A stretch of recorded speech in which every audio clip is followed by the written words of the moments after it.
bekleyenlerden misiniz?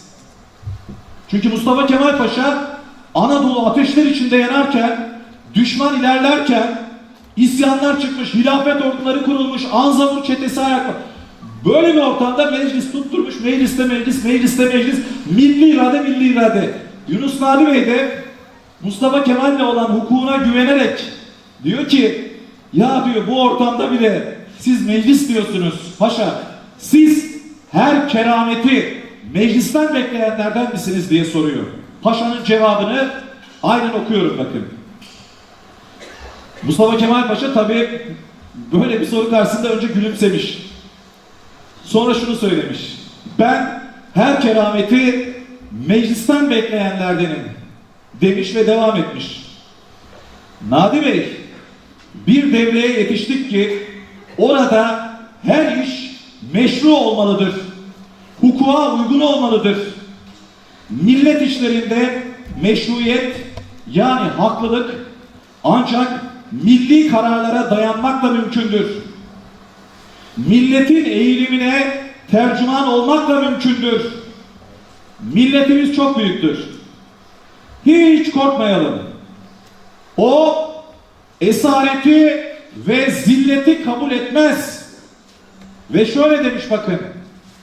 Birileri demiş milletimize sorsa siz esareti ve zilleti kabul edecek misiniz diye sorsa milletimize, ben demiş milletin vereceği cevabı biliyorum. Korkmayalım diyor Mustafa Kemal Paşa. Milletimizin vereceği cevabı biliyorum diyor ve bakın devam etmiş sözlerine. Önce meclis, sonra ordu Nadi Bey. Orduyu yapacak olan millet ve onun yerine meclistir. Çünkü ordu demek yüz binlerce insan, milyonlarca ve milyonlarca servet ve zaman demektir. Buna 2-3 şahıs karar veremez. Buna sen ben karar veremeyiz. Bunu ancak milletin karar ve kabulü meydana çıkarabilir. Diyor. Ne zaman diyor? Ülke yangın yeriyken. 4-5 Nisan 1920'de söylüyor bunu. Yunus Nadi Bey'e. Önce ordu değil, önce meclis, önce millet diyen adam kim? Çanakkale kahramanı. Anafartalar kahramanı. Savaş dahisi. En iyi bildiği şey savaşmak. En iyi bildiği şey ordu kurmak. En iyi bildiği şey orduları yönetmek. Ama bu adam ne diyor bakın? Önce meclis, önce meclis, önce milli irade, sonra ordu diyor sevgili dostlar. Peki niye ısrarla bunu anlatıyorum sizlere? Şunun için bunu anlatıyorum. Gelin 2017 yılına, bugüne. Bugün Türkiye'miz türlü tehditlerle karşı karşıya. Hakikaten tarihimizin en bunalımlı dönemlerinden birini yaşıyoruz. Bir tarafta terör örgütleri, her tarafta bombalar patlıyor maalesef. Öbür tarafta dış politikada yapılan hatalar sonucunda biliyorsunuz Elbap'ta bir ordumuz var bugün. Her gün şehit haberleri geliyor. Sınır dışında operasyondayız, savaştayız bugün. Öbür taraftan çökmekte olan bir ekonomi, batmakta olan bir eğitim sistemi ve maalesef dinamizmini kaybetmiş bir toplum söz konusu. Şimdi sözü şuraya getireceğim bakın. Bugün bütün bu sorunları sayanlar, benim az önce saydığım şeyleri bizi yönetenler de size sayıyor her gün. Sayın Cumhurbaşkanı, Sayın Başbakan ve devlet yetkilileri az önce benim saydıklarımı sayıyorlar, her gün sayıyorlar. Ve ne diyorlar? Diyorlar ki biz yeniden bir istiklal savaşı veriyoruz. Peki, buraya kadar sorun yok. Sorun şurada başlıyor. Madem yeniden bir istiklal savaşı veriyoruz ki doğru, çok zor günler geçiriyoruz. Peki, Allah aşkına siz niye açıp da birinci İstiklal Savaşı'nı, o Mustafa Kemal'in o Gazi Meclis'in verdiği o İstiklal Savaşı'nı niye okumuyorsunuz? Biz ilk İstiklal Savaşımızı, o gerçek İstiklal Savaşımızı güçlü bir mecliste kazanmadık mı? Mustafa Kemal ordudan önce meclisi kurmadı mı? Meclisi güçlendirmedi mi? Önce meclis demedi mi? Peki madem bugün yeniden İstiklal Savaşı veriyoruz, siz neden meclisi zayıflatmaya kalkıyorsunuz? Niye Türkiye Büyük Millet Meclisi'ni zayıflatıyorsunuz? Türkiye güçlü meclisle kuruldu. Türkiye Cumhuriyeti'ni meclisle kurdu Mustafa Kemal Paşa. Bütün yetkileri bana verin, ben gideyim, bütün düşmanı tek başıma yeneyim, süper güç olayım, ben bütün kararları alayım demedi Mustafa Kemal Paşa. Ne yaptı? Meclis kararları alacak dedi. Hatta kendisi başkomutan olup cepheye giderken bile kendisine verilen yetkilerin 3 ay süreyle sınırlı olmasını istedi, kabul etti bunu. 3 ay süreyle. Yani sonuna kadar bütün yetkileri bana verin demedi. Sakarya Savaşı'nı kazandı, geldi. İsteseydi bütün yetkileri üzerinde tutamaz mıydı? Tutardı. Çünkü bir ölüm kalım savaşını kazandı. 22 gün 22 gece. Sakarya Savaşı'nı kazandı ve döndü. Sivil elbiseleriyle üstelik döndü geriye. Ve mecliste diğer milletvekillerinden ayrıcalıklı olmadığını hissettirdi. Ve meclisin ona vermiş olduğu yetkileri ne yaptı? Gasp etmedi. 3 ay süreyle o yetkileri kullandı. Bir 3 ay süreyle daha kullandı.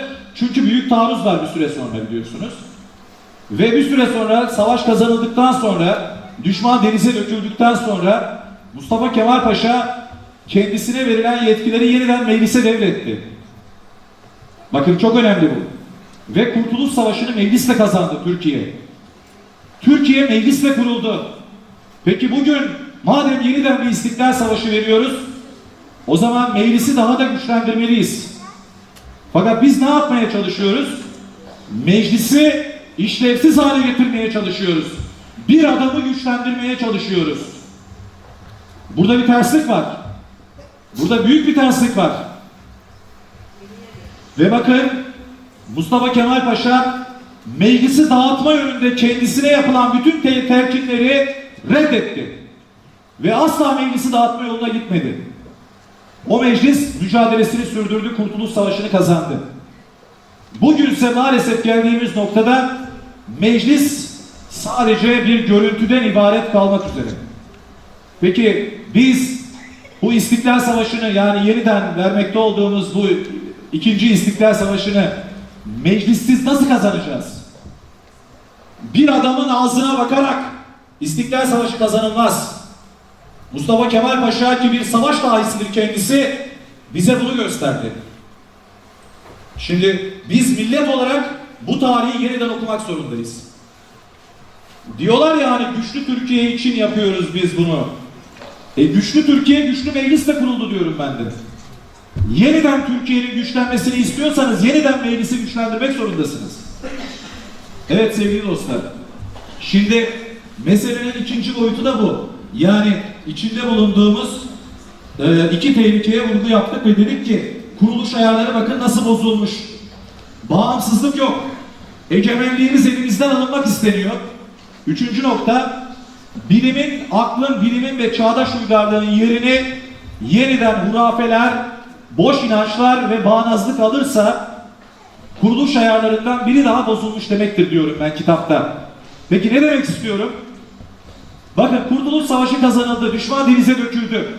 Mustafa Kemal Paşa İzmir'e geldi. 9 Eylül'de Türk orduları İzmir'e girdi biliyorsunuz. Yunan ordularını kovaladık. Ve 11 Eylül'de Mustafa Kemal Paşa İzmir'e geldi. Karargahını İzmir'de kurdu. Gazeteciler gittiler. Ve bu savaş galibiyle, bu büyük savaş gazisiyle Mustafa Kemal Paşa'ya röportaj yaptılar. Dediler ki amacınıza ulaştınız. Mutlu musunuz, mesut musunuz? Büyük bir başarı kazandınız.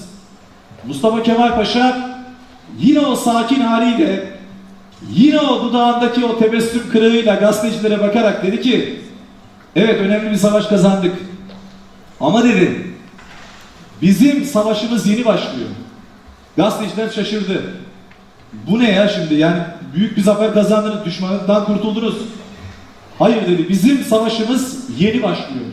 Bu kazandığımız savaş, bu yeni başlayacak savaşlar için, yeni kazanılacak zaferler için sadece bir ilk adımdır dedi. Peki bu yeni başlayacak olan savaş neymiş? Bakın onu da söyledi. Biz dedi şimdi düşmanların en büyüğüyle savaşacağız. Nedir o düşman? Cehalet. Bizim Asıl savaşımız şimdi başlıyor. O cehalete karşı savaş olacaktır dedi. O savaşın askerleri, öğrenciler, komutanları, öğretmenler olacaktır dedi. İlim ve iktisat zaferlerine yürüyeceğiz dedi bakın. İlim ve iktisat, ekonomi zaferlerine yürüyeceğiz dedi sevgili dostlar. Onu dinleyen gazeteciler şaşırdı. Niye şaşırdılar? Çünkü Mustafa Kemal Paşa'nın yerinde başka bir komutan olsaydı gururdan ve onurdan ayakları yerden kesilirdi. Kendini kaybederdi. Neden? Emperyalizmi dize getirmiş bu komutan bakın. Dünyada yenilmez denilen İngiliz emperyalizmini dize getirmiş bu komutan. Anadolu'yu 7 düvele dar etmiş bu komutan. Hindistan'da kahraman ilan edilmiş. Hindistan'da Gandhi'nin dava arkadaşı Nehru, Mustafa Kemal Paşa Sakarya Savaşı'nı kazandığında diyor ben hapisteydim. Hapise girme gerekçem de şuydu diyor. Mustafa Kemal Paşa'yı destekliyorduk burada diyor. Mitingler yapıyorduk diyor. Ona destek olmak için İngilizlere karşı. İngilizler beni ve 70 bin Müslümanı yakalayarak hapsettiler diyor bakın. Hindistan'dan bahsediyorum. Yıl 1921. Sakarya Savaşı'nın haberini diyor hapishaneden aldım. Sakarya zaferinin haberini Hindistan'da mahkumken hapishanede duyduk diyor. Ne yaptık diyor? Bulabildiğimiz kağıtlarla, süslerle hapishaneyi, koğuşu süsledik diyor. Ve Mustafa Kemal'in zaferini kutladık diyor. Şimdi bunu niye şunun için anlatıyorum? Kazanılan zaferin boyutuna bakın. Getirdiği sese bakın. Dünyanın öbür tarafında yankı bulmuş büyük bir zafer. Ama bu zaferin başkomutanı diyor ki ben yeni zaferler peşindeyim diyor. Asıl zafer bundan sonra kazanılacaktır diyor. İlim zaferi, iktisat zaferinden bahsediyor. Değerli dostlar. Cehaleti yenmekten bahsediyor. Yeni bir düşmandan bahsediyor bakın cehalet. Ve Mustafa Kemal Paşa bu kitapta da sıkça vurguluyorum ben. En büyük düşman olarak cehaleti görüyor. Yani ne İngiliz'i ne Fransız'ı ne işgalci Yunan'ı ne içimizdeki işbirlikçileri en büyük düşman olarak cehaleti görüyor. Ve biliyorsunuz 1923'ten 1938 yılına kadar bir dizi akılcı devrim yaptı Mustafa Kemal Paşa. Cehaleti yenmek için. Ve hakikaten Türkiye olmaz devrini başardı. 15 yıllık kısa sürede. Ne yaptı?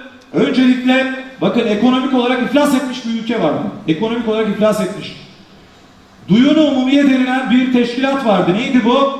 Osmanlı İmparatorluğu yabancı ülkelerden aldığı borçları ödeyememiş ve devlet iflas etmişti. 1878'de. Alacaklı ülkeler geldiler ve alacaklarına el koydular. Ülkenin maliyesine el koydular bir anlamda. Dediler ki biz bir teşkilat kuracağız. Yeni bir mali disiplin getireceğiz size. Duyunu Umumiye diye bir şey kurdular İstanbul'da. Koca bir bina bunun için tahsis ettiler. Ve Osmanlı İmparatorluğu'nun bütün gelirlerine neredeyse el koydular. Önemli gelirlerine el koydular. Ve güya alacaklarını tahsil ettiler. Yani ekonomik anlamda iflas etti devlet. Ne zaman? 1881 yılında. 1881 Mustafa Kemal'in doğum tarihi daha. Ortada yok bakın Mustafa Kemal Paşa. Hani bazıları diyor ya Osmanlı'yı Atatürk yıktı diye. Şimdi bu o kadar aptalca bir iddia ki Osmanlı iflas ettiğinde, Osmanlı'ya haciz memurları geldiğinde, devletin gelirlerine el koyduklarında İngiliz'i, Fransız'ı, İtalyan'ı, Alman'ı, Mustafa Kemal kundakta bir bebekti daha. Yeni doğuydu. 1881. Duyunu Umumiye'nin kuruluş tarihidir. Mustafa Kemal Paşa'nın da doğuş tarihidir. Kaderin garip cilvesine bakın ki bir taraftan 600 yıllık Osmanlı İmparatorluğu çökerken diğer taraftan Türk milletinin yeni umudu doğuyor. Mustafa Kemal Paşa. 1881. Şuraya geleceğim. Cumhuriyet kurulurken ekonomik anlamda kapitülasyonlarla boğuşmaktadır Türkiye. 4 tane büyük fabrika kalmıştır Osmanlı'dan bize. 282 tane küçük sanayi kuruluşu vardır. Sadece ekonomi namına söyleyeceğimiz, vereceğimiz rakam budur. Üstelik o 282 sanayi kuruluşunun %85'i yabancılara aittir. Müslümanların ekonomideki payı %15 civarındadır. Şimdi böyle bir ekonomiden 15 yıllık bir sürede 50'ye yakın fabrika kurdu Mustafa Kemal Paşa bu topraklarda. 15 yıllık sürede. Bu fabrikalardan bir tanesi uçak fabrikasıydı. Kayseri'de kuruldu ve uçak üretti. Almanya ile Türkiye ortak yapıp Yankers firmasıyla Türkiye bir şirket kurdu. Tontaş diye devlet kuruluşu. Ve Kayseri'de bir fabrika kuruldu. Uçak fabrikası, uçak üretildi. Ve ülkenin dört bir yanında tekstil fabrikaları, şeker fabrikaları ve çimento fabrikaları, başka fabrikalar kuruldu. 50'ye yakın fabrika kuruldu. Devletçi kalkınmayla 15 yıllık sürede Türkiye %8'lik ortalama büyüme yakaladı. Bakın hala hiçbir iktidar o fakir cumhuriyetin yakaladığı büyüme oranını yakalayıp geçememiştir sevgili dostlar. Atatürk döneminde 15 yıllık sürede fakir cumhuriyetin büyüme hızı ortalama %8'dir. Türkiye borçları ödedi biliyorsunuz. Osmanlı'dan kalan borçların tamamını ödedi. Bu da yetmedi. Dış borç almadan, neredeyse hiç dış yardım almadan, yardım alırken de kesinlikle bağımlı olmadan ne yaptı? Ekonomik kalkınmasını gerçekleştirdi. Şimdi ekonomik kalkınma dışında eğitim alanında ciddi bir devrim gerçekleşti. Osmanlı İmparatorluğu döneminde okur yazarlık oranı zaten düşüktü ama son dönemde girilen savaşlarla askerlerimiz, özellikle okur yazar askerlerimiz Çanakkale'de ve diğer savaşlarda şehit olunca zaten az olan okur yazar olanı iyice azaldı. Bakın Cumhuriyet ilan edilirken Türkiye'de erkeklerin %7'si, kadınların %4'ü. İyimser rakamda üstelik okur yazardır. Daha doğrusu okuyorlar ama çoğu yazamıyor. Çünkü eski Arap harfleriyle belki okuyabilirsiniz çatpat ama yazmak ayrı bir disiplin gerektirir. Yani Osmanlıca bilen herkes, okuyabilen herkes aynı zamanda Osmanlıca yazar diye bir kural yoktur. Onun için erkeklerin %7'si, kadınların %4'ü okur yazar diyoruz ya, lafın gelişi o. Ortalama toplumda okuma yazma %3-4 civarlarında. Güneydoğu'ya gittiğinizde bu oran %1'lere falan düşüyor sevgili dostlar. Peki böyle bir toplumda nasıl bir devrim yapacaksınız? Nasıl yapacaksınız? Önce okul açacaksınız. Önce öğretmen yetiştireceksiniz. Çünkü öğretmen yok ülkede. Öğretmen de yok. Öğretmen yetersiz. Aldıkları eğitim yetersiz. Öğretmen okulu sayısı az. Kadın ev öğretmen sayısı az. Onun için öncelikle öğretmen yetiştirmek gerekiyor. Aynı zamanda okul açmak gerekiyor. Cumhuriyet ne yaptı? Pratik çözümler de buldu. Öğretmeni köye gönderdi. Çok kısa bir sürede öğretmen köyde okulunu kurdu. Kendi okulunu o köylülerle birlikte köy okulları kuruldu. Ve o köy okullarının öğretmenleri sadece okur yazarlık öğretmediler. Çocuklara sadece harfleri okumayı yazmayı öğretmediler. Sadece matematik öğretmediler. Her şeyi öğrettiler. Hayatı öğrettiler. Tarım öğrettiler. Sağlık konusunda bilgi verdiler. Müzik konusunda bilgi verdiler. Her konuda bilgi verdiler o öğrencilere. Şimdi köy okulları projesi vardır mesela Cumhuriyet'in. O proje biliyorsunuz 1940'larda köy enstitülerine dönüştü. Ve müthiş bir aydınlanma gerçekleşti bu topraklarda. Birilerini rahatsız edecek boyutta bir aydınlanma, bir uygarlaşma gerçekleşti. Bunun adına Anadolu Rönesansı diyor birçok yazar. Anadolu Rönesansı. Bakın 40 bin köyün 37 bininde okul yoktu. Geçen hafta bir gazeteye yazdım bunu. Sözcü'de yazdım ilk yazımda. 40 bin köyün 37 bininde okul yoktu Cumhuriyete geçirirken.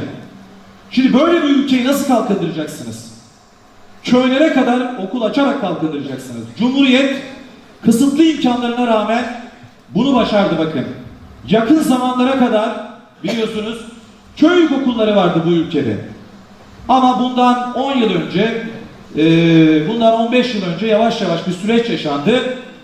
Ve köylerde nüfusun azalmasına paralel köy okulları yavaş yavaş kapandı ve taşımalı eğitim diye bir eğitime geçildi. Oysa ki Cumhuriyeti kuranlar ne yaptılar? Köyde yaşayanı köyde tutma politikası izlediler ve köyü aydınlatma, köyü uygarlaştırma doğrultusunda adımlar attılar. Köy enstitüleri bu adımlardan biridir. Mesela Atatürk'ümüzün Çağdaş Köyler projesi vardır. Uygar köyler kurmak için şehir köy planları geliştirilmiştir ve bunlar uygulanmaya başlanmıştır. Köylüyü ezen vergiler kaldırılmıştır. Köylüye tohum dağıtılmıştır. Köylüye tarım araç verişi dağıtılmıştır, ücretsiz. Köylüye hastalıklarla mücadele edebilmesi için gerekli ilaçlar dağıtılmıştır. Köylüye toprak dağıtılmıştır, topraksız köylüye. 1928 yılından itibaren özellikle Güneydoğu'da topraksız köylülere toprak dağıtmaya başlamıştır fakir cumhuriyet. Ve ağaların isyanına yol açmıştır bu, biliyorsunuz. Bu hamle. Şimdi bütün bu devrimci adımlar maalesef 1946'dan 1950'lerden itibaren ortadan kaldırıldı. Bu köy aydınlanması Cumhuriyet'in reçetelerinden biridir bakın. Yani bugün yeniden nasıl kurtuluruz diye soruyoruz ya birbirimize. Şehirlere birikmekle, köyleri terk etmekle bir kurtuluş olmayacağını bileceğiz. Ne yapacağız? Yeniden kurtuluşu aslında yeniden kırsaldan başlatmak gerektiğini bileceğiz. Yeniden kasabalara, yeniden mezralara, yeniden köylere gitmek zorundayız. Orada kalan az sayıda da insan olsa onları yeniden bilinçlendirmek, yeniden kazanmak zorundayız. Bakın Cumhuriyet böyle bir yöntem izledi. Yani Mustafa Kemal Atatürk, bazılarının Jacoben dedikleri Mustafa Kemal Paşa köylüyü bir kenara bırakmadı, çiftçiyi bir kenara bırakmadı. Sadece şehirleri kalkındırmaya kalkmadı Cumhuriyet. Cumhuriyet, üreten köylü milletin efendisidir sloganıyla, Atatürk'ümüzün o sözüyle, üreten köylü milletin efendisidir sözüyle önce köye gitti. Halk evleri kuruldu biliyorsunuz. Halk odaları kuruldu köylerde. Köycülük şubeleri vardır bu halk evlerinin. Köyleri dolaşır. Gezici doktorları vardır Cumhuriyet'in bakın. Seyyar doktorlar, seyyar tabipler. Seyyar tabipler at sırtında, eşek sırtında, katır sırtında köylere gider. Cumhuriyet Mustafa Kemal Paşa ile birlikte ne yaptı? Halka indi, halkın sağlığıyla ilgilendi. Halkın üretimiyle ilgilendi bakın. Halka diyorum ki toprak dağıttı. Halka saban verdi. Halka tohum verdi. Halka ne yaptı? Ekebileceği ağaç verdi, fidan verdi bakın. Fidanlıklar kurulmuş Türkiye'nin dört bir yanında. Fidanlıklar. Niye kuruyor fidanlıkları? Köylüye, çiftçiye ücretsiz fidan veriyor. Ülkeyi yeşillendirsinler, yaşadıkları yeri cennet yapsınlar diye. Bu fakir cumhuriyet. Ve salgın hastalıklar var bakın. Özellikle köylülerin hayvanları ölüyorlar. Sığır vebası diye bir hastalık var. Sığır vebasıyla mücadele ediyor bakın Cumhuriyeti kuranlar. Peki bunun dışında tabii bir sağlık devrimi var Cumhuriyetimizin. Sağlık devrimi. Nedir sağlık devrimi diye sorarsanız şunu söyleyeyim. Türkiye'de Cumhuriyet kurulurken hastalıklı bir nesil var. 13 milyonluk bir nüfus var. Bu 13 milyonluk nüfus sıtma, tifüs, ondan sonra trombon, verem gibi hastalıklara yakalanmış. %60'ı, %70'i hasta bir toplum var sevgili dostlar.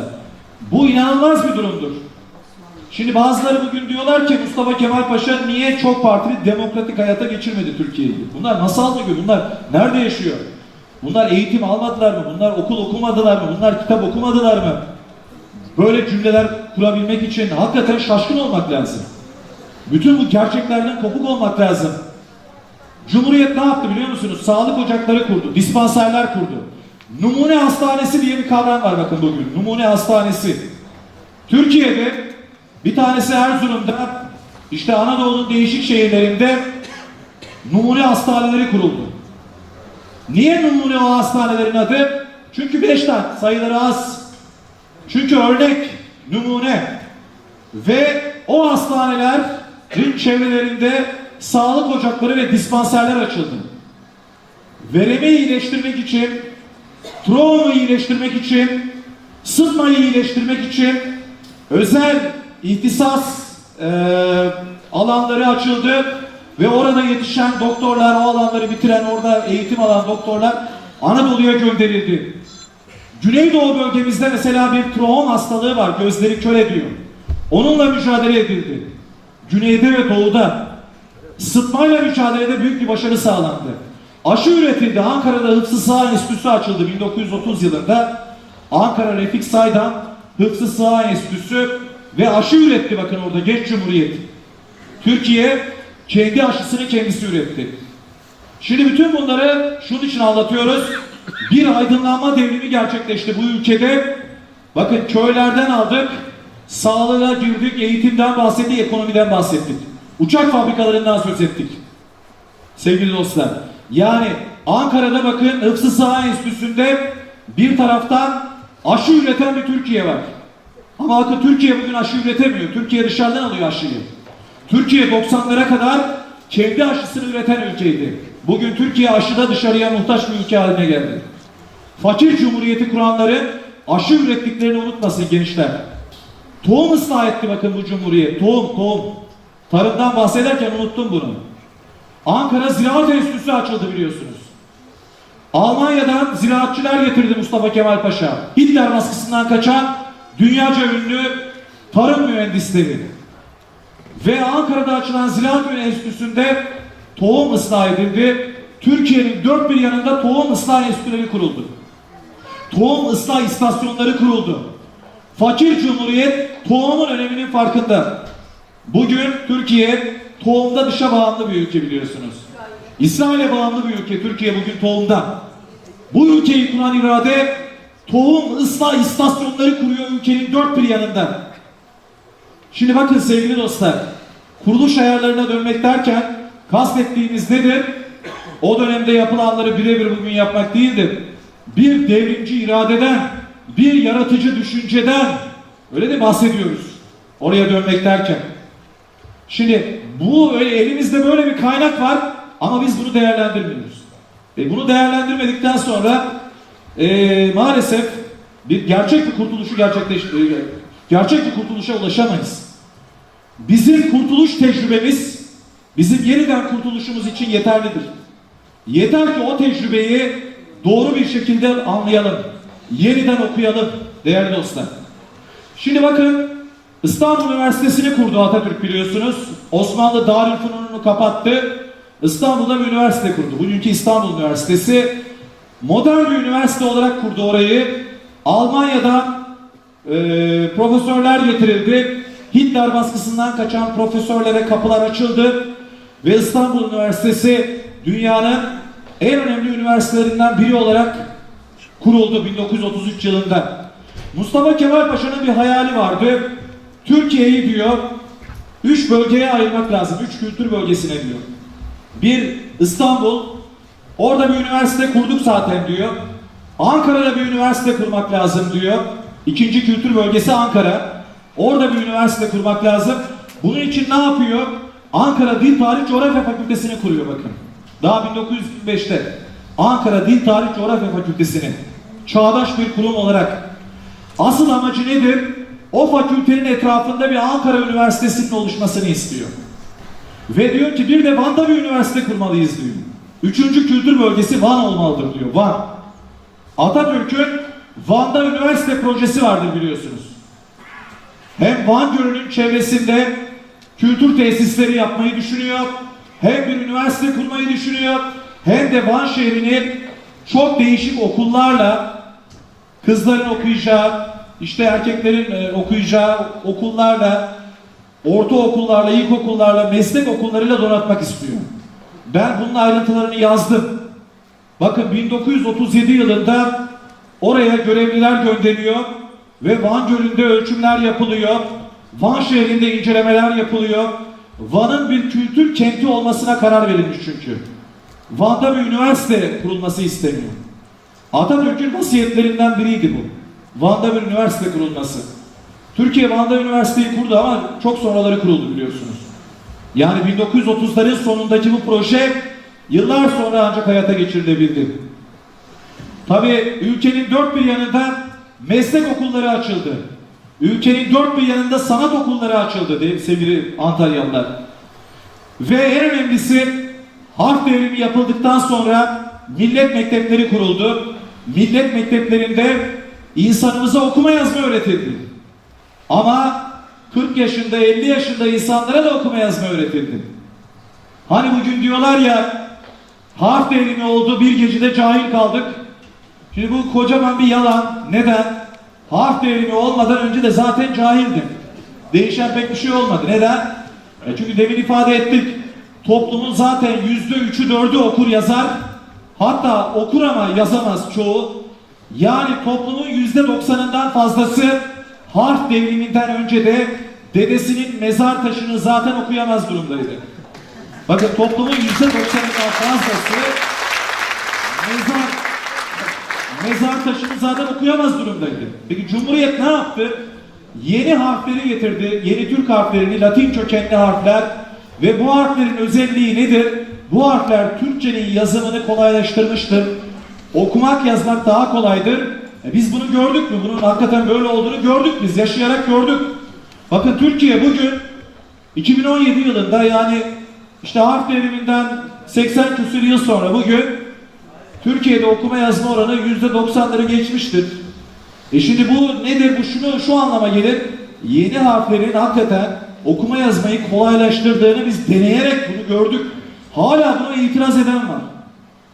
Diyor ki yaptıkta ne oldu? Yaptığında ne oldu? Bakın okur yazar bir topluma sahip olduk en azından. Okumak yazmak medeni bir toplum olmayı getirmiyor. Yani doğrudan birbirine bağlı sonuçlar değil bunlar. Yani her okur yazar toplum aynı zamanda uygardır diye bir sonuca ulaşamıyoruz.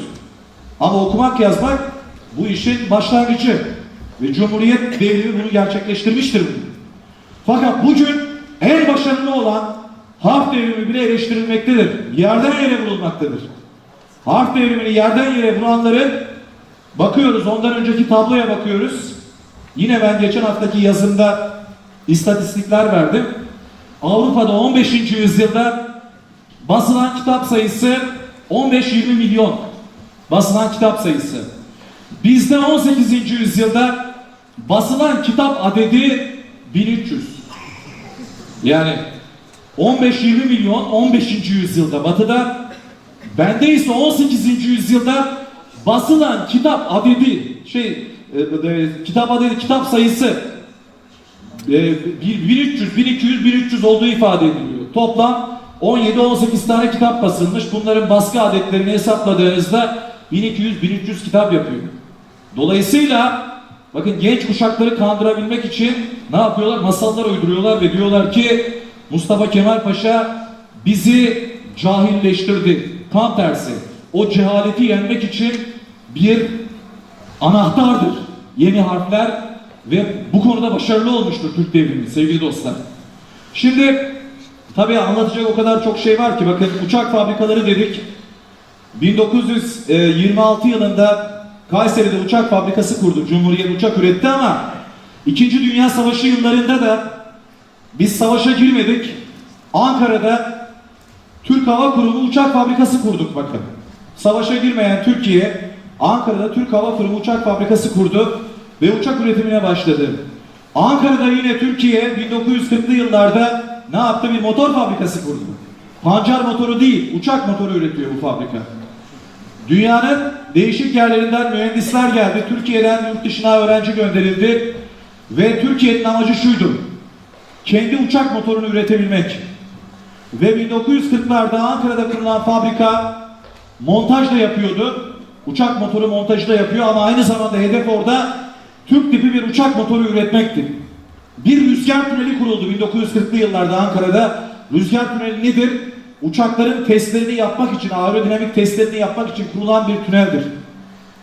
Peki bütün bu sanayileşme adımları, kurulan fabrikalar, uçak fabrikaları, yapılan demir yolları 1946'dan sonra ne oldu? Bakın 1946-47'den sonra maalesef bağımlılık süreci başladı Türkiye'nin. 2. Dünya Savaşı sonrası yıllar.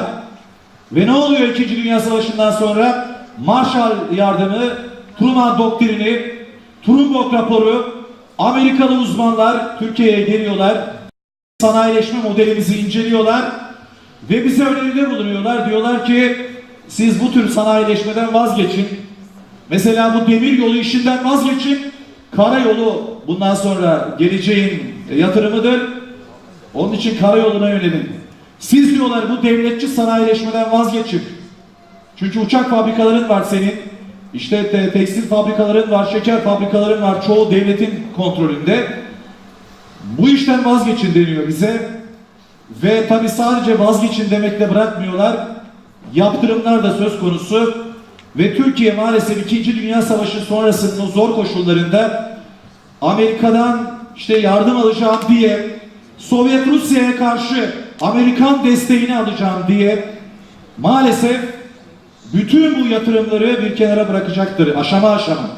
Aşama aşama. Ama her şeye rağmen 1990'lara kadar hala bizim kamu yatırımlarımızın miktarı çok ciddi orandaydı bakın. 2000'lerin başına kadar hatta.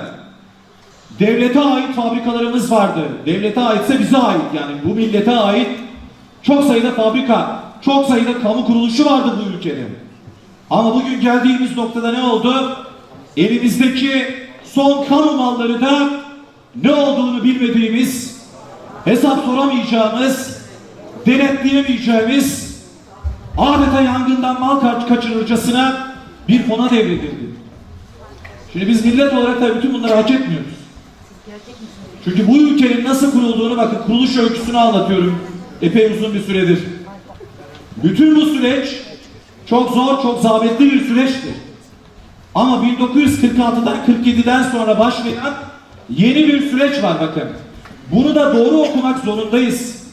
Yani her şeyi şöyle düşünmeyin. Bu iktidar geldi, her şeyi yok etti. Ama bunun bir öncesi var. Onu da görmemiz lazım. Bu son nokta, taşıran damla. Bardak doludur ya, onu taşırır, bir damla gelir, koca bir damla taşar. Şimdi taştı. Ama 1947'den beri 65 yıllık, 70 yıllık bizim bir uyuşukluk dönemimiz var. Bizim bir bağımlılık dönemimiz var.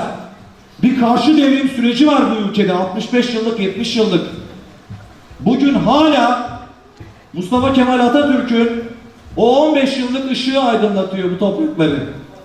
Bakın 65 yıllık, 70 yıllık o karşı devrim sürecine rağmen, o bizlerin uyuşukluğuna rağmen bugün hala bu topraklarda aklın gücü egemen olabilecekse, bugün hala her şeye rağmen bilim varsa, hala her şeye rağmen bilimle uğraşıyoruz, hala sanata inanan, sanatın gücüne inanan insanlarımız varsa, hala demokrasiye inanan, milli iradenin gücüne inanan, egemenliğine sahip çıkan bireyler varsa, hala tam bağımsızlığın kıymetini bilen insanlar varsa, bu son 65 yıl, 70 yılın bir birikimi değil.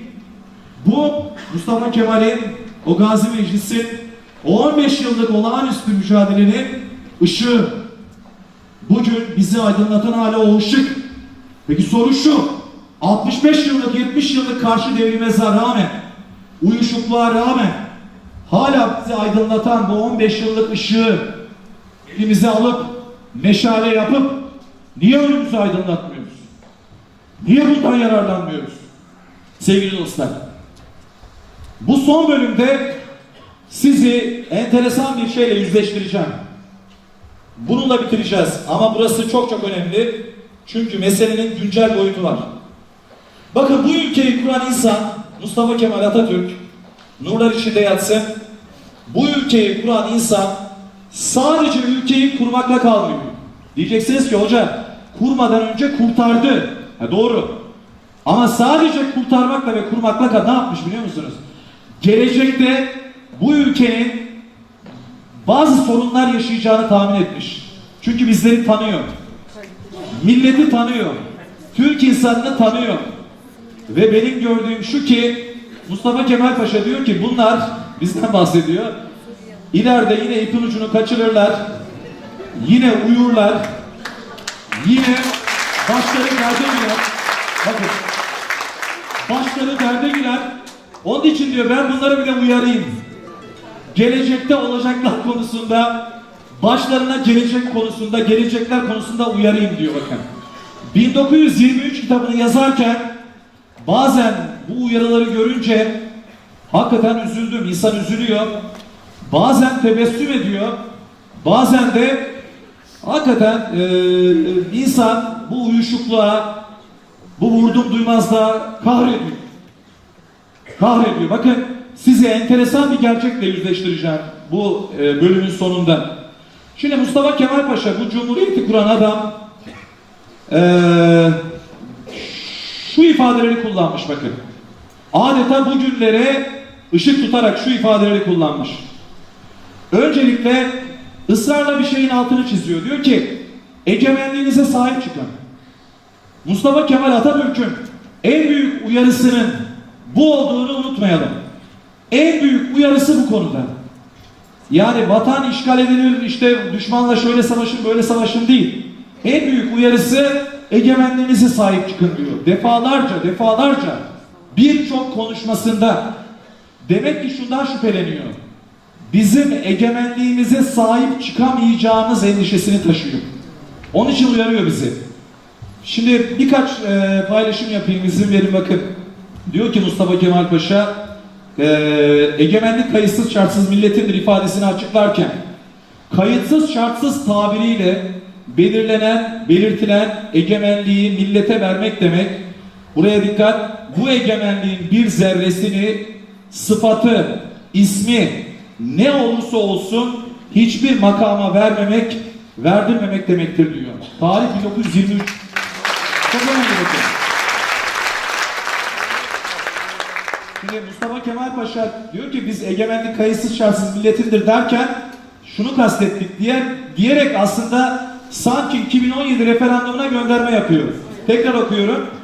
Egemenlik kayıtsız şartsız milletindir demek, burada kayıtsız şartsız tabiriyle belirtilen egemenliği millete vermek demek, bu egemenliğin bir zerresini, sıfatı, ismi ne olursa olsun hiçbir makama verdirmemek demektir dediğinde tarih 1923. Peki 2017'nin Nisan'ında durum budur işte. Yani egemenliğimiz oylanıyor. Sayın Bahçeli'nin söylediği gibi Perinçek'e mi oy verelim, Sayın Erdoğan'a mı oy verelim, böyle bir tercih yok önümüzde. Önümüzdeki tercih şu: egemenlik bizde mi kalacak, saraya mı gidecek? Paşa ne diyor bu ülkeyi kuran adam? Egemenliğin bir zerresini, sıfatı, ismi ne olursa olsun hiçbir makama verdirmemek gerekir diyor. Bunu söylerken kendisini de kastediyor bakın. Ben hariç demiyor. Çünkü o tarihte kendisi Cumhurbaşkanı. Şimdi devam edelim bakalım. Enteresan uyarıları var. Onlardan bir tanesini daha paylaşayım sizlerle. Yıl 1925. 25 yılında bakın ne demiş. Ünvanı ister halife olsun, ister başka bir şey olsun. Buraya dikkat. Yani isimlerle bizi kandırmaya çalışıyorlar ya bugün. Başkanlık değil canım, Cumhurbaşkanlığı sistemi. Kurnaza bak. Bak ne diyor? Ünvanı ister halife olsun, ister başka bir şey olsun. Hiç kimse bu milletin yazgısına ortak çıkamaz. Devam ediyor. Millet hiç buna göz yummaz. Emin olun göz yummayacaktır. Nisan'da referandumda göreceğiz. Devam ediyor. Burası çok hazin. Bunu önerecek hiçbir milletvekili bulunamaz. Burası çok hazin bakın. Bunu önerecek diyor hiçbir milletvekili bulunamaz. Hey paşam gel de gör. Meclisin halini gör. Bunu önerecek. Kaç milletvekili? 339 milletvekili bunu önerdi, bunu kabul etti. Mustafa Kemal Paşa'nın ruhunu sızlatan bir oylamadır bu oylama. Fakat ben şu ifadeden eminim, bakın millet hiç buna göz yummaz da diyor.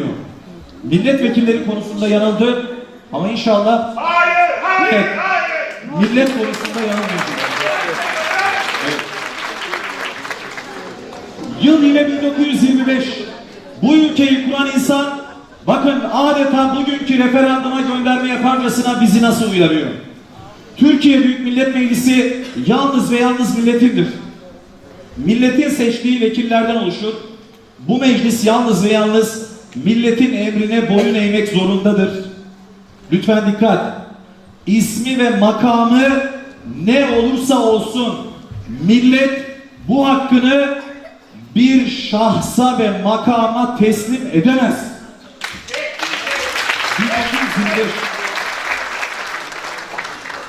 Sevgili Antalyalılar, şimdi Mustafa Kemal Paşa bu. Yani bazıları anlayamıyor bunu. Anıtkabir'de yatıyor, 100 sene olmuş öleli, 90 küsur sene hala bırakın artık yakasını falan. Şimdi bakın, Mustafa Kemal Paşa 1925 yılında şöyle bir cümle kurmuş. Ben kitabın arkasına aldım onu, oradan okuyayım izin verip ne demek istediğini daha iyi anlamak açısından. Bakın 1925 yılında kurduğu cümle: görevim bitmemiştir, bitmeyecektir. Ben toprak olduktan sonra da devam edecektir. Tarih 21 Ekim 1925. Ne demek bu? Ne demek bu? Müthiş. Bakın, görevim bitmemiştir, bitmeyecektir. Ben toprak olduktan sonra da devam edecektir. 21 Ekim 1925. Şimdi dönün bu söylediklerine. Dönün şu söylediklerine. Görevinin bitmediğini, hala devam ettiğini şu uyarılardan daha iyi anlatan ne olabilir? Egemenliğinizi bir şahsa vermeyin diyor. İsmi ne olursa olsun diyor. İsmi ne olursa olsun. Evet. Evet. Diyeceksiniz ki hocam seçmişsin bunları evde, getirmişsin bize buradan okuyorsun. Başka örnek var mı? Var. Yüzlerce var kitapta ama ben size belli başlıklarını paylaşıyorum.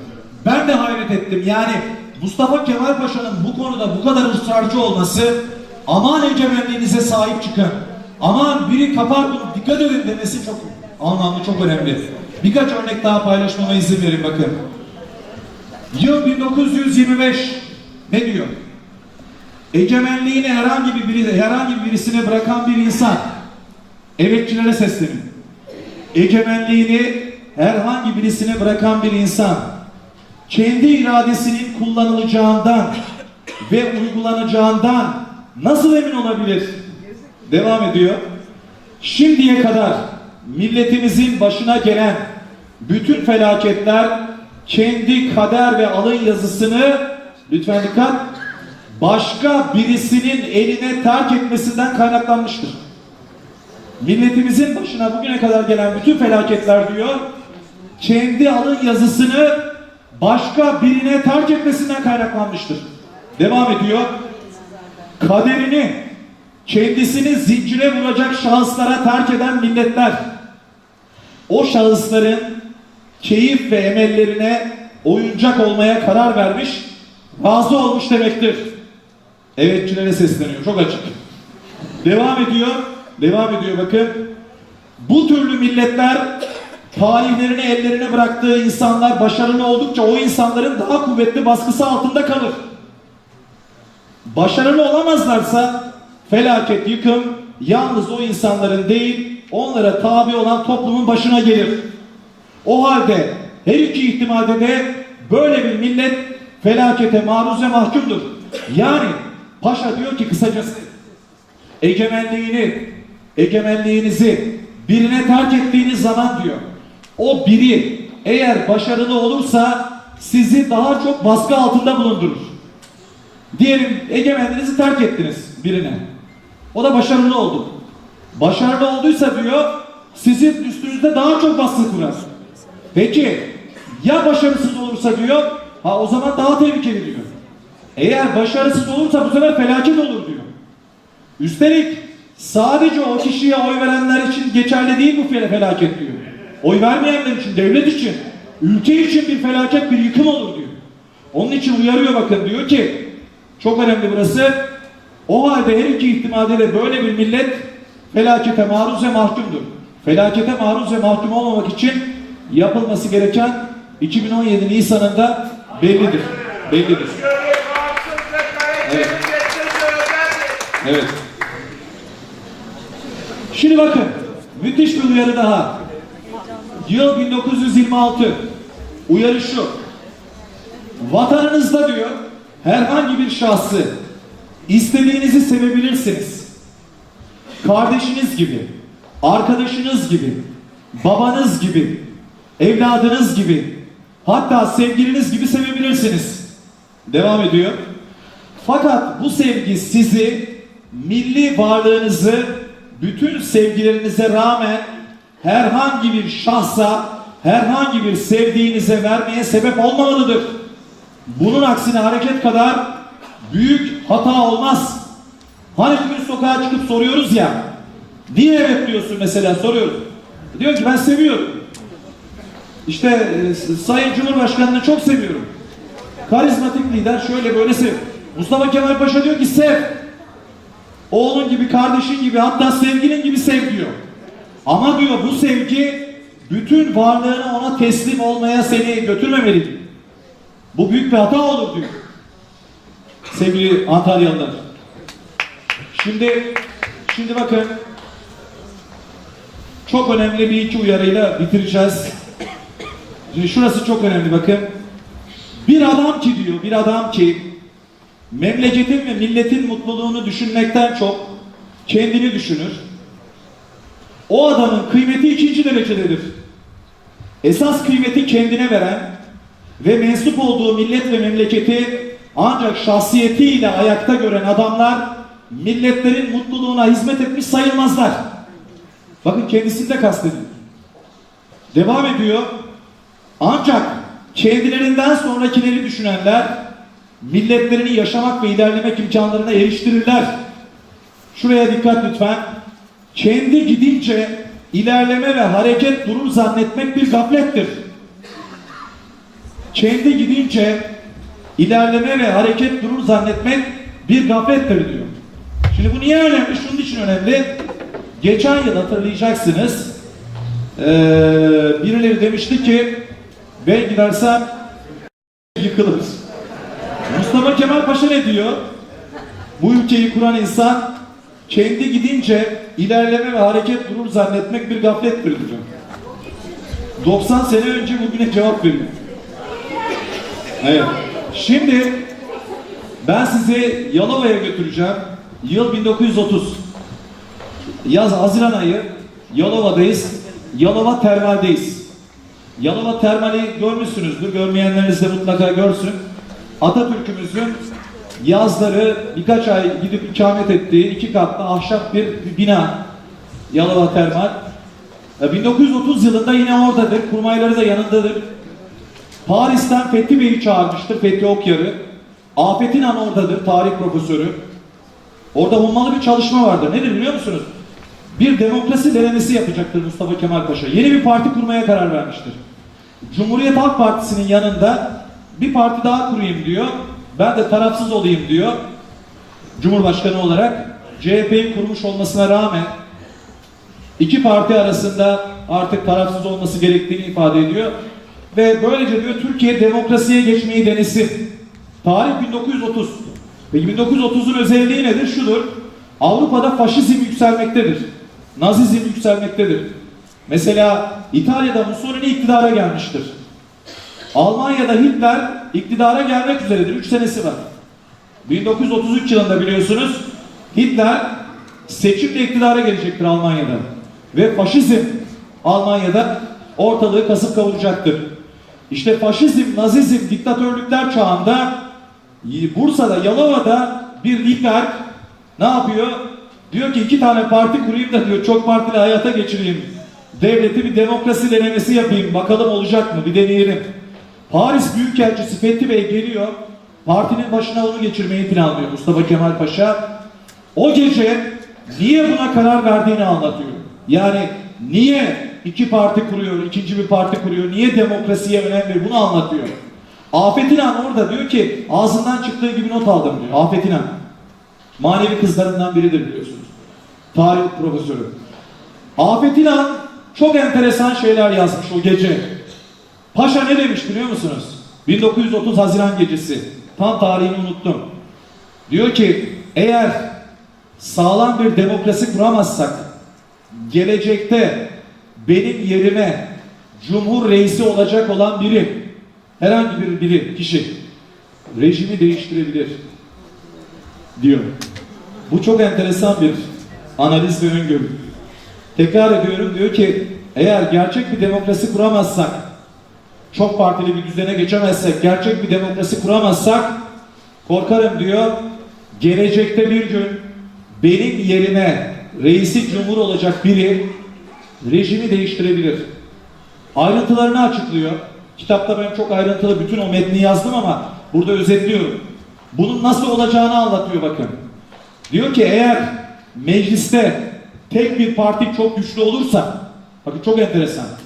Mecliste tek parti olursa, o parti çok güçlü olursa, o partinin içinden bir cumhurbaşkanı seçilirse, çünkü o cumhurbaşkanı o zaman meclis içinden seçiliyor. Partili vekillerden biri cumhurbaşkanı seçiliyor meclis içinden. Gelecekte bir gün diyor, meclisin güvenini kazanan, o partinin güvenini kazanan biri cumhurbaşkanı seçilir. Fakat o seçilen biri eğer cumhuriyet rejimini içine sindirmemişse, bu rejimi değiştirmeye karar vermişse bunu başarabilir diyor. Nasıl başarabilir? Meclisin güvenini alan bu kişi, bu cumhur reisi diyor, halkın da desteğini alabilmek için bazı hoşa gidecek icraatlar yapar, halkın da desteğini yanına almayı başarır. İşte diyor o zaman rejimi değiştirir ve rejimin adının konulması sadece zaman alır diyor. Yeni rejime adının konulması sadece zaman alır diyor. Bunun için ne yapılması gerekir diyor? Demokrasiyi güçlendirmek gerekir diyor. Peki biz ne yaptık yıllarca? Mustafa Kemal Paşa'nın bütün bu öngörülerini, bütün bu geleceği okuyan adeta, bütün bu gelecek tasavvurlarını anlatmadık çocuklarımıza. Güçlü bir demokrasi kurmamız gerektiğini maalesef fark edemedik. Ve toplum olarak 65 yıllık, 70 yıllık bir uykuya da yattık. Şimdi uyandık. Hala uyanmayanlarımız var. Memleketin geldiği hal, nokta, durum ortada. Onun için kimse karamsarlığa kapılmasın, umutsuz olmasın ama kimse de yan gelip yatmasın bu süreçte en azından. Öyle bir sürece girmiş durumdayız ki hakikaten Türkiye Cumhuriyeti'nin rejiminin değişmesi an meselesidir. Bu ülkeyi kuran adam bakın bunu söylüyor. Benim yerime reisi cumhur olacak biri, bu makama çıkacak biri diyor, bu rejimi değiştirebilir gelecekte diyor. Sağlam demokrasi yoksa ülkede diyor, bu gerçekleşebilir diyor. Peki, şimdi bu noktada yapılabilecek şey nedir? Bu noktada yapılabilecek şey bir bilgi ağı oluşturmaktır. Bir birliktelik oluşturmaktır yeniden. Ben 23 kitabında da bunu ayrıntılı anlattım. Mustafa Kemal Paşa'nın sırrı nedir biliyor musunuz? Kurtuluş Savaşı'nı nasıl örgütledi? Kendisi Erzurum Kongresi'nde şöyle bir ifade kullanıyor. Elektrik şebekesi kurduk diyor. Elektrik şebekesi. Elektrik şebekesi derken bildiğiniz elektrik şebekesinden bahsetmiyor. Örgütlenme modeli olarak elektrik şebekesi gibi diyor, örgütlendik diyor. Örgütleneceğiz diyor. Ne demek bu? Yani yurdun dört bir yanına ulaşmak. Ama nasıl ulaşacak? İnternet yok. Gazete sınırlı. Televizyon yok. Radyo yok. İşgal altında vatan. İsyanlar çıkmış. Başka yolu yok. Bir bilgi ağı oluşturmayız diyor. Bir elektrik şebekesi gibi ülkenin dört bir yanına ulaşmalıyız. İnsanları bu dava etrafında birleştirmeliyiz diyor. Ve bunu başarıyor sevgili dostlar. Kendisine Kurtuluş Savaşı'nı nasıl kazandın diye soranlara telgraf telleriyle cevabını vermesinin nedeni budur. Çünkü o haberleşmeyi telgraf ağıyla sağlıyor. Üstelik telgraf hatlarının önemli bir bölümü işgal kuvvetlerinin kontrolündedir. Yeni telgraf hatları kurarak bu haberleşmeyi sağlıyor. Bugün biz daha zor koşullarda değiliz. Bugün bir araya gelebilmemiz, bugün örgütlenebilmemiz çok daha kolaydır. Yeter ki gaflet uykusundan uyanalım. Ve haberleşmeye, birbirimizle konuşmaya, birbirimizi ortak dava etrafında kenetlemeye odaklanalım. Nedir ortak dava? 100 yıl önceki davadan farklı değildir. Bizim davamız bazıların davası gibi üstü kapalı bir dava değildir. Bizim davamız 100 yıl önce de aynıydı. Neydi? Tam bağımsız bir ülke. Egemenliğin millette olduğu bir ülke. Aklın ve bilimin egemen olduğu bir ülke. Ve yurtta barış, dünyada barışın dillerde olduğu, dış politikayı şekillendirdiği bir ülke. Şimdi bunun için bakın bu bozulan ayarları yeniden tamir etmek gerekir. Bir de şu karamsarlıktan kurtulalım. Bana diyorlar ki hoca işte ne yapacağız, ne edeceğiz? Çok yılgınız, çok yorgunuz. Hep seçim mağlubiyetleri alıyoruz. Ülkenin hali ortada. Ve bunu söyleyenler kendilerini Atatürkçü olarak tanımlayan insanlar bir kısmı. Ben onlara diyorum ki herkes bu umutsuzluğa kapılabilir. Bugün herkes böyle bir umutsuzluğa kapılabilir bu topraklarda. Ama ben kapılamam. Neden? Sen kapılamazsın. Neden? Eğer sen Atatürkçüysen, eğer onun izinden gidiyorsan, eğer ona birazcık saygın varsa, eğer ona birazcık inanıyorsan yapıp ettiklerine, senin karamsar olmana, senin umutsuz olmana imkan yoktur, ihtimal yoktur. Ben 20 yıldır Atatürk'ü inceliyorum. Ben karamsar olabilir miyim? Ben umutsuz olabilir miyim? Mümkün değil. Neden?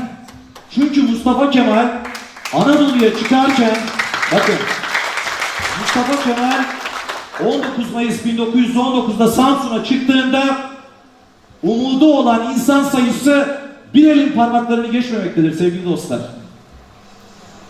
Ve umudun temsilcisi kimdir? Mustafa Kemal Atatürk'tür 1919'da. Peki toplumun büyük çoğunluğu umutsuzdur, karamsardır, yılgındır, teslim olmaya hazırdır. Bu toprakların umududur Mustafa Kemal, bu toprakların umududur.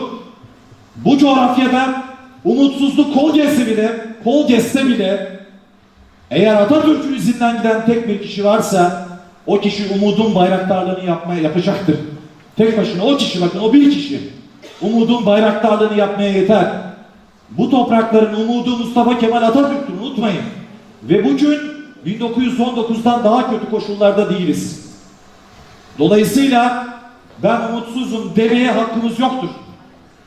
Eğer umutsuzsan Atatürkçü değilsin, kusura bakma.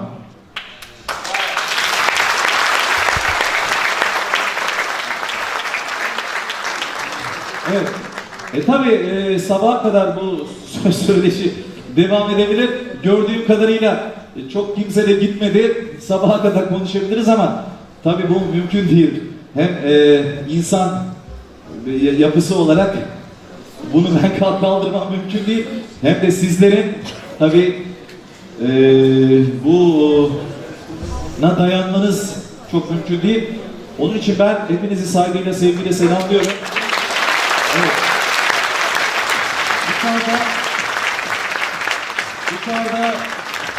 Dışarıda kitap imzalayacağız. Sorusu olanlardan sorunu alabilirim. Sonra kitap imzası için dışarıda sizi bekleyeceğim. Çok sağ olun. Teşekkür ederim. Sinan Meydan Beyefendi, aydınlatıcı sunumu, güzel sohbet için teşekkürlerimizi sunuyoruz. Programımızı Atatürk'ü en iyi anlatanlardan biri, Yavuzların Korkulu Rüyası, vatansever ve korkusuz yazarımıza bugünün anısına bir plaket vermek istiyoruz. Kendisini burada ağırlamaktan onur ve mutluluk duyduk. Plaketini vermek üzere 11 Kasım Derneği Genel Başkanı Recep Özdemir'i sahneye davet ediyorum.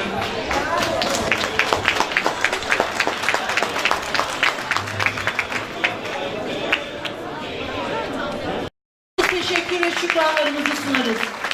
Bir sonraki programımız 11 Mart 2017'de Banu Avar hanımefendidir. Bekleriz efendim.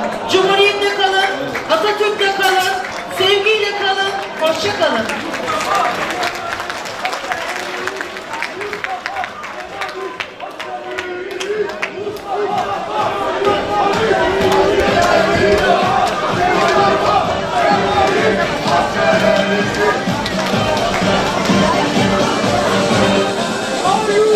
How are you?